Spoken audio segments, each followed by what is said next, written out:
All right, peace and blessings, and welcome to another episode of YB's Collaboration Corner. I am your host, Rob YB Youngblood, president of sales for Self Publishing 30 Days, and your LinkedIn locksmith.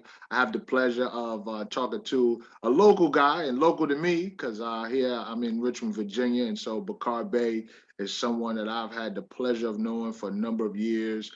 He's really active in the community. His major focus is on habit and accountability coaching. We've been in some common coaching communities, and I'm just happy to see his personal and professional growth. So, welcome to YB's Collaboration Corner, Bakar. How you doing today, brother? Oh man, peace and blessings, gratitude, and thank you for just the invitation, man. Everything since I met you, brother, a year ago, man, you've been nonstop on fire. So anytime I can get in YB's corner, I want to make sure that I dedicate some time and invest some time with you. So happy to be Yeah. here. Yeah, we actually started really building strong a year ago, but we've known each other for a while. But tell us a little bit about yourself, Bakar. Where are you from? And tell us a little bit about your background. So my name is Bakar Bey. I'm from Richmond, Virginia. Currently operating as a habit and accountability coach. My background though is in surprisingly aerospace, industrial engineering, education, and spent some time in the financial industry recently. So they say a jack of all trades, maybe a master of none, but still better than a master of one. So mastering myself in different phases, different facets of my life. Come from a huge family. Family, faith are part of my core. Yeah, Absolutely part of my core. I love the fact that you expanded on that quote, right? Because a lot of folks will say, jack of all trade, master of none, and leave it at that, but don't realize that there's more to the quote than just that, right? So even though I might be a jack of all trade, I still probably got the leg up over a person that only has access or knowledge of one trade. So I love the fact that you made that clarification. And you also mentioned that you're part of a big family. I know your sister, right? And so you both have backgrounds in engineering. Is that correct? Absolutely, absolutely. She's actually in the construction industry and been doing that for 15 years and is working on her contractor's license so that she can get out there and be a leader and industry disruptor, as she says it recently. So I've Yeah, been following Big Sister around for a long time. She ain't made a whole lot of bad moves.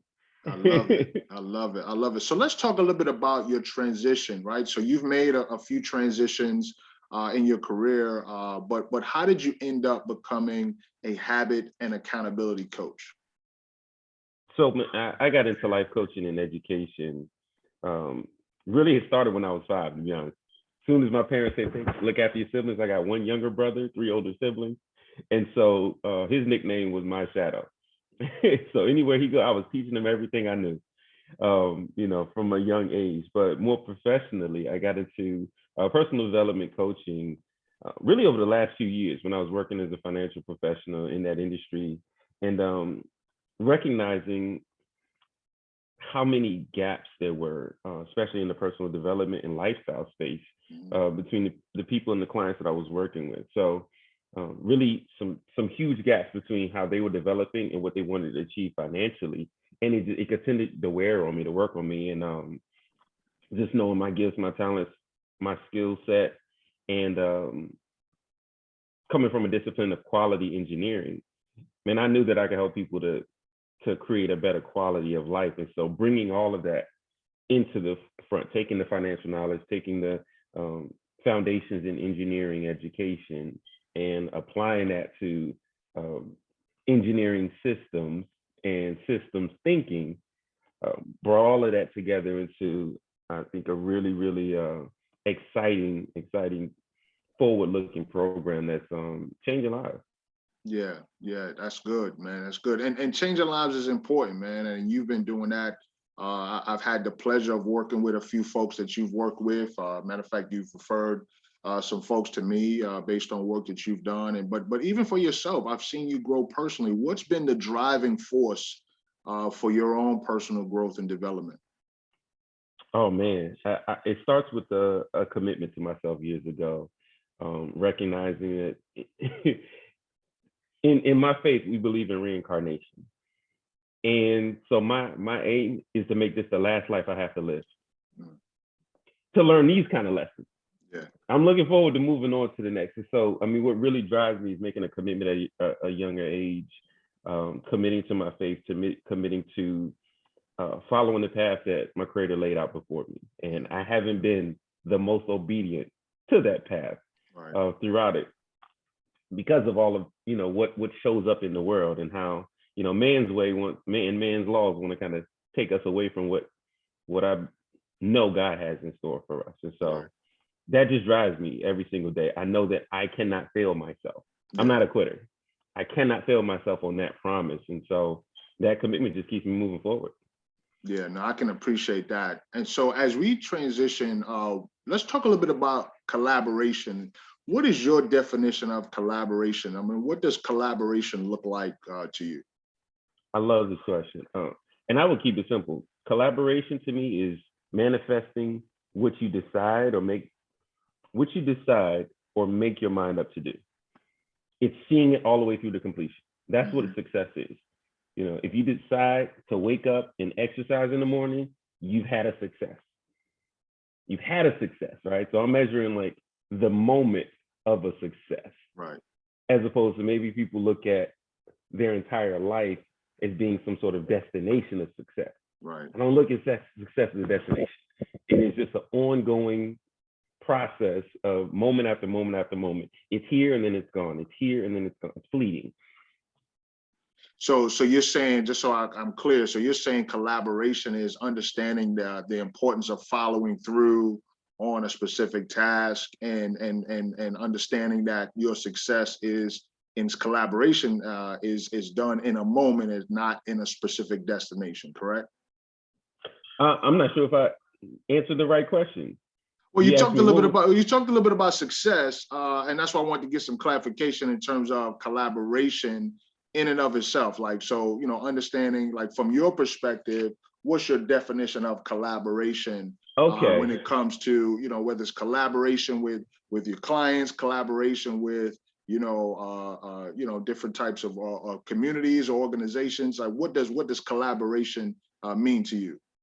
Forgive me. I thought I heard you say, what does success mean to me? Well, no, that's still an excellent question and answer that you gave. So no, we're good. We get into the right destination, so we're good to go. Well, collaboration for me, and again, I like to keep things simple, is working together. And the way that I look at, the way that I view it is, after the universe was created, everything else has been a collaborative effort. Right. Everything else. If you want to get biblical, even God asked Adam to build out the garden and to name all the creatures. Like, he didn't, after God did his work creating it, everything else has been collaborative. Right. So when I look at collaboration, it's essential to life. Okay. It's like air. If I'm not collaborating, I'm choking myself, I'm strangling myself, I'm leading myself on the path to extinction. Yeah, I love that. That's super deep for me. Appreciate that, man. And so how has collaboration helped you? Give me a time where, you may have collaborated with someone and it was definitely to your benefit. I mean, we're collaborating right now by exchanging our knowledge, our expertise with one another, making it available for others who may not know we exist or have access to it currently. One of the things I also go back to is, it's not well for man to be alone. Right. And so, I collaborate in my business, took a young sister under my wing early this year who had no experience in coaching, really had started from the bottom, starting literally from the bottom, had, didn't even have a bank account at the time. And in the last, 9-10 months, she's been my North Star. Right, really keeping me on track, because I have a responsibility to somebody, really growing into being a self-employed individual to a business owner, where other people's welfare is depending on you being successful every day, not just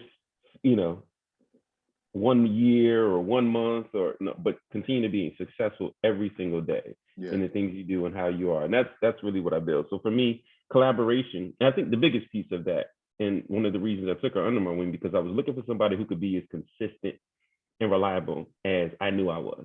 Yeah, I like that. So talk a little bit more about what you do as a habit and accountability coach. What goes into that, and also who would you want to collaborate with as a potential client? You mentioned it in terms of the young lady that you just brought under your wing, but go into that just a little bit more. So tell me a little bit more about the work that you do as a habit and accountability coach, and then who do you look for in terms of opportunities to collaborate with? Oh, great question. So the work I do daily is really working with individuals in a group setting.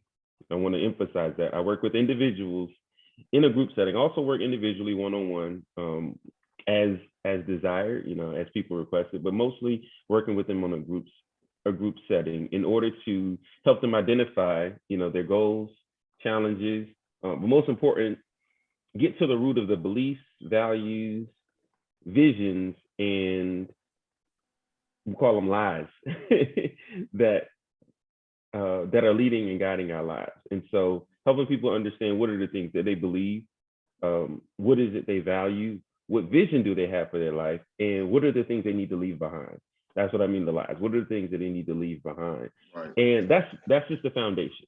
That really is the foundation. It's ongoing, but ultimately working with individuals to help them build a lifestyle operating system where the decisions they make each day are helping them to manifest and optimize the life and lifestyle they want. Yeah, I like that. I like that. And so, who do you prefer to collaborate with? So, say for example, they may be folks listening to this recording podcast, and they may say, "Hey, I think I'd like to connect with Bakar." Who would be ideal for you? Like, who do you look to collaborate with? That's a great question. I have a list. So at the top of my list are real estate brokers and investors. Why? These are people who can buy, sell, hold property and land. People who are really building wealth in a non-traditional way. I say non-traditional because it's not like a 9 to 5 where you're punching the clock.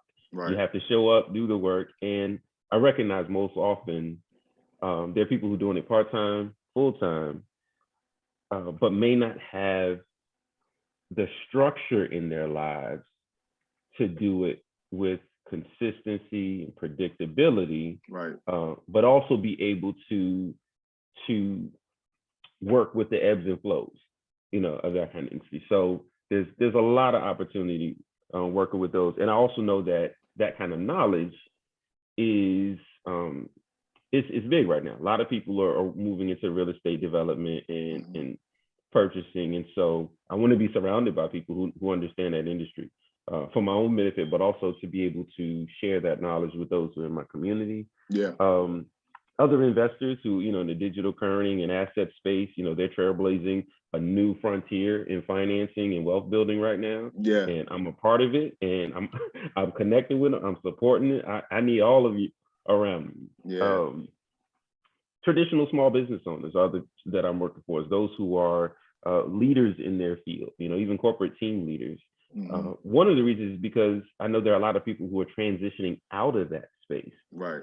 And I haven't spent a ton of time in the corporate environments, but the time that I did, I knew it wasn't for me. Right. And so for those who are, it's a huge part of our economy. And there are a lot of people who are looking to balance that out with, the new life and future that they want. And so I want to be able to bring that into those spaces so people can better improve not only the quality of their lives, but their productivity and the quality of work that they do, and to be able to save time in doing it. Ultimately, I think that's what everybody's looking for. How can I do more with the limited time that I have? And so I want to work with those people and come in and be able to work with them and their team. And then on the individual side, those experienced career professionals who are like myself, making that transition into full-time entrepreneurship. Maybe they had an idea. Actually, it was similar to, a few people I've referred to you.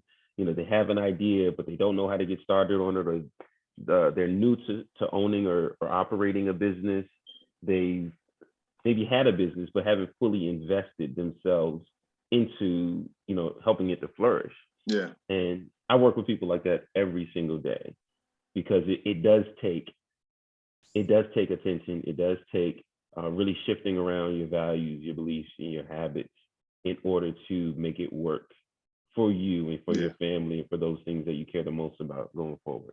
Yeah, So I that's love just a that. sample.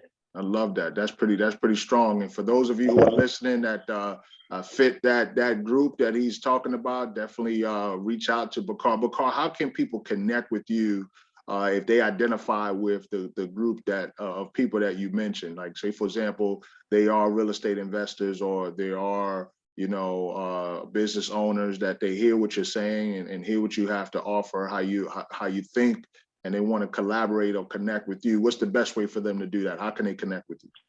Best way to do it is through my Linktree page. So Linktree/Bobey_world. That's BOBEY_WORLD. That'll take you links to clarity assessment if you just need to figure out if what I do is right for you. There's an invitation also to come into our community. We've got an accountability plus coaching community where we also work on, financial development, personal development, specific business development and growth for those that are, working on the foundation or looking to scale their operation bit by bit. So that's where I am. 9:15 every night on a call, right? Okay, maybe not every night, but consistently. Yeah. I think I might be at 95%. I made 95% of my meetups this year. And I've never had a year like that. So 9:15 Eastern every night. You can catch that link to join the A2G Habit to Greatness Accountability Community, where we're just getting it done. We show up and get it done. Yeah. Yeah, I love it. Habit to Greatness. So definitely reach out to Bakar. So Bakar, as customary on YB's Collaboration Corner, there's one curveball that I'm going to throw at you. I think you'll be able to hit it out the park. As you know, I serve as the president of sales for Self-Publish in 30 Days, the #1 self-publishing company in the world. So say, for example, you were ready to put together a book. You're ready to write a book and get that thing done. And you had the ability to go anywhere in the world to write that book, and I was paying for it. Where would you travel? Where would you travel throughout the world or within the world if you were in the process of putting together your next book? Where would you go if I was paying for it? My heart's telling me that I need to go visit South Africa. I want to touch the motherland, and I connected with a phenomenal young woman early this year who energy is big as mine and dreams I know are even bigger. And one of the things we talked about was creating a mission to be able to serve people in her family, in her country, in her communities, the same way I'm serving people here. So. Yeah, I love it, man. South Africa. I've had a couple people mention Africa. One brother even just said, just drop me off anywhere in the continent and I'll be good. So glad that you have a specific place. Bakar, it's been a pleasure interviewing you on YB's Collaboration Corner. I'm looking forward to your continued success. And for those of you who are looking for accountability, you're looking for some ways to enhance or improve on your habits, reach out to Bakar, connect with him, make sure you let him know that you heard him on YB's Collaboration Corner. And as you know, this is the year for your new book. For those of you who have a desire to enhance your ability to become a self-published author, Self-Publish in 30 Days is here to support you. Make sure you join us on our Clubhouse rooms. Thursdays, we have LinkedIn for Authors Clubhouse. And then on Fridays, we have our Authors Roundtable. So make sure you follow the Authors Club and check us out on our various podcast outlets for our various podcast shows. But this is YB's Collaboration Corner. I'm your host, Rob YB Youngblood, president of sales for Self-Publish in 30 Days. And I look forward to empowering, inspiring, impacting you and helping you to live out your God-given potential. Be encouraged, be blessed, but most of all, continue to share the faith.